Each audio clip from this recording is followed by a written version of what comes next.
Why does it feel like the 2022 champion Golden State Warriors was 5 years ago? I mean, in reality, we are only one season removed from them reigning supreme over the entire NBA. However, that feels so long ago.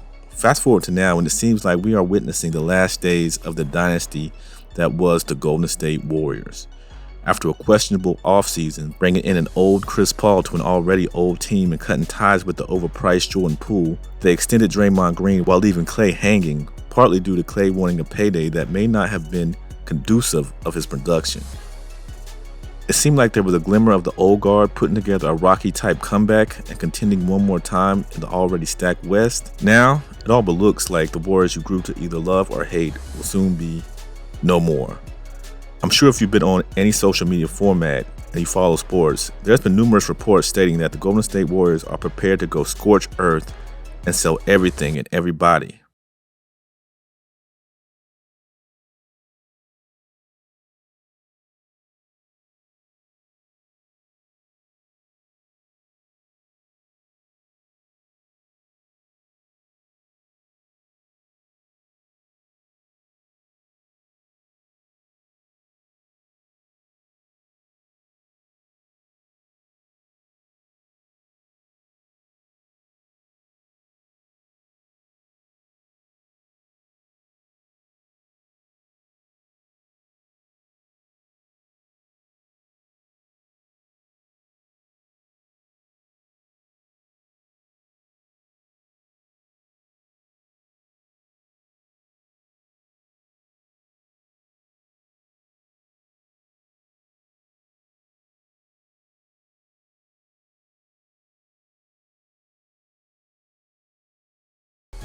This may sound like the obvious move, but there's one big, huge $43 million obstacle in the way.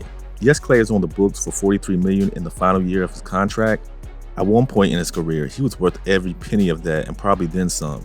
Unfortunately, a bunch of injuries mixed with aging has turned that around.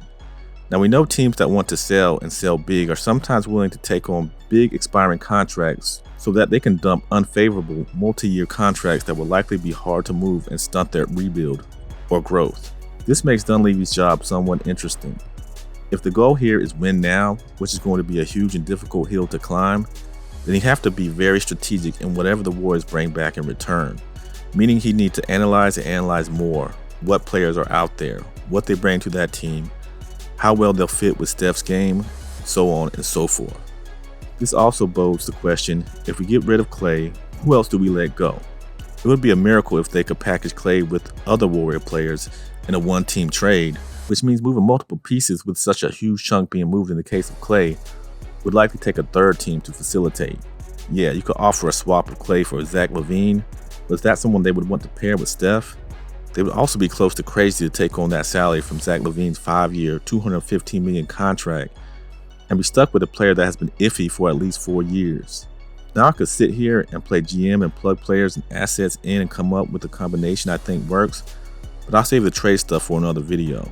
It seems like the Warriors dodged a bullet by not extending Klay, because if they learned anything by their Jordan Poole contract, it's that you sometimes have to wait and see what you're going to get. And while his numbers offensively aren't horrible, 70.1 points per game and shooting 38% from 3, his defense, which was one of his selling points, has been suspect so far, and with the team void of rim protection, having a guy that can't keep guys out of the paint is a no-go.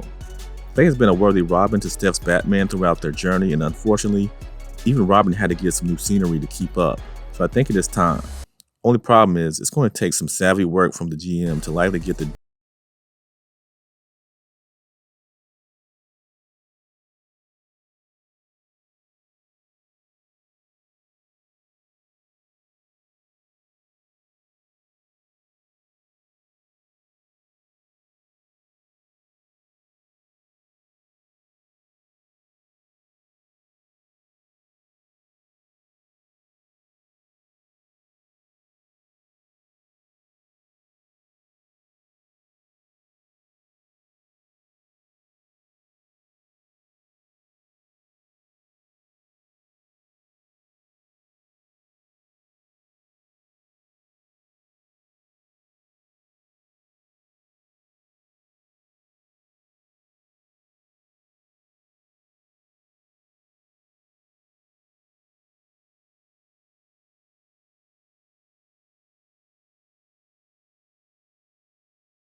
If others are scared to say it, I'm going to say it.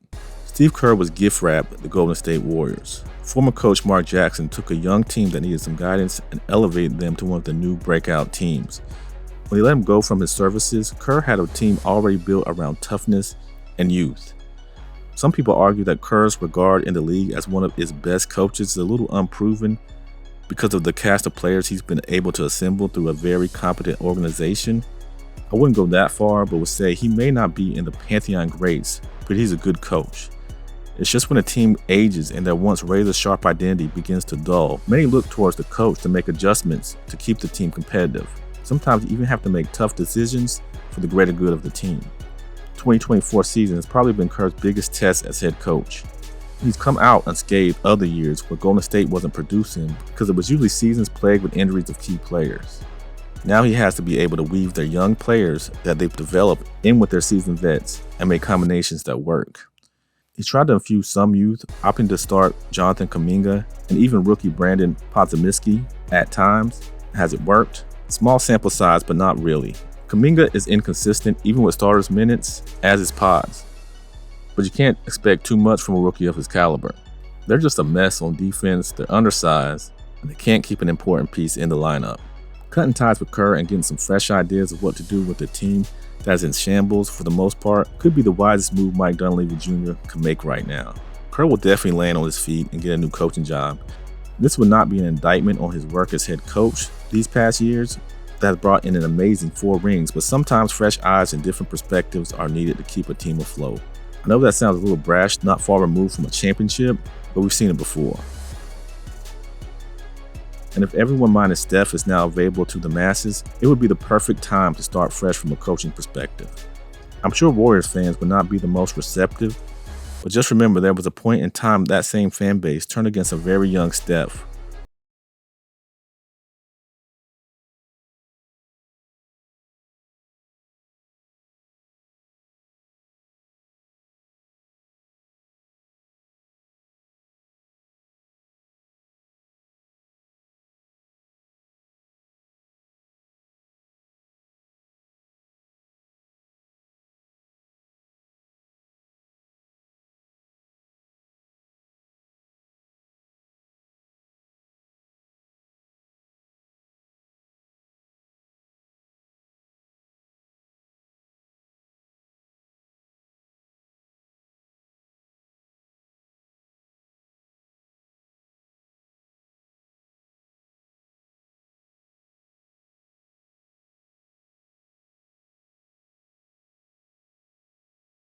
Be back soon with more.